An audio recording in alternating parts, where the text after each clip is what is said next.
My ancestors know me as the Kaiser youth. Though some of the youth I help mentor call me Momma.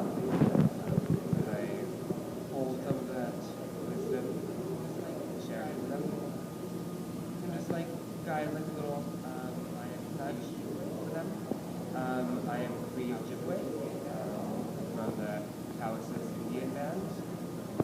Also, my ancestors come from Italia, Kenya, Dublin, Kenya. Yeah. Okay, so what does being a mama mean to you? Being a mama means to me loving unconditionally and sharing the knowledge that I have and passing it along. A mama doesn't want to see, her babies hurt and in pain or struggling, even though those are totally things that people go through in order to be like healthy human beings. What role do mamas play in supporting young people to talk about their bodies? Your mama is sometimes the first person you have that conversation with, though that's not always the case.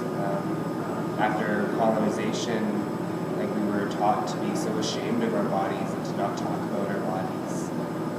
So sometimes it's not always the case that our mom is the one, our biological mom is the one who tells us everything that we need to know about our bodies. So kind of like my role is as a youth worker, as a community member, as someone who's been through that struggle, as someone who's grew up with parents who were ashamed of their bodies, and to talk about things like sexuality and sex, is to share the knowledge that I have and to not be ashamed of my own bodies or any bodies, and to really foster and mentor that own ideology within young people. Well, the first thing I did with some of my youth was just tell them things that I know, and that if they have questions, that they can definitely come to me whenever they feel comfortable to. And of course, sometimes we'd have little sparking conversations to really bring out some of those questions. But I think a lot of the knowledge that I end up passing on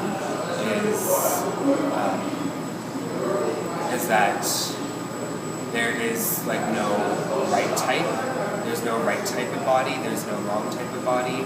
There's no right size of genitals or the right look or color. It's just they're all normal.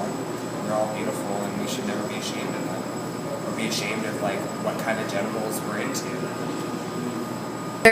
Yeah, that's a lot of my job actually. Awesome. That's a lot of my role as mama, and I love it. I love it so much. There's definitely the supporting role, and also definitely some financial role as well. If they haven't eaten, if I know they're not eating, getting some food to them, telling them that they can come by to my cafe anytime, and I'll get them some food. At my work, we can't sell day-olds, so I often grab a lot of those and message them all on Facebook and see who's in need, whose household is in need. And I guess that can also be the same said for my mama. I think that's where I learned it from. She works in the school board as a First Nation support worker, and I know when we have extra food, there's a feast or a family dinner, we'll sometimes go by and drop things off, or if we notice we're not using certain clothes. Yeah, that really making sure that people we love are taken care of that way. Both in terms of clothes and materials and food, and also emotional support. My babies have my number. They can text me any day or night. There's even been a few times where I've sacrificed. I've been on a hot date, and I've been one of my babies is calling. But it's not really a sacrifice, because they're my first love. Forever and always. That's the role I play as well.